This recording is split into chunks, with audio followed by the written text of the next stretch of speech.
এবারে দোল উৎসবটা একটু অন্যরকম কাটানোর জন্য আমরা গিয়েছিলাম আমাদের দেশের বাড়ি।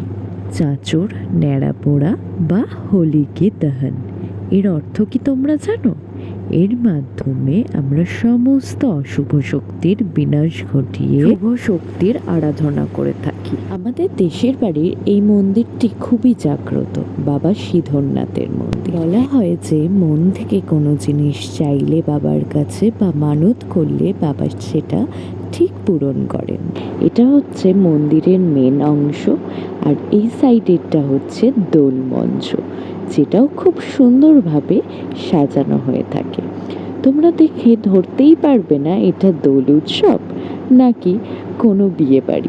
মন্দিরটাকে প্রতি বছরই এত সুন্দর করে সাজানো হয়।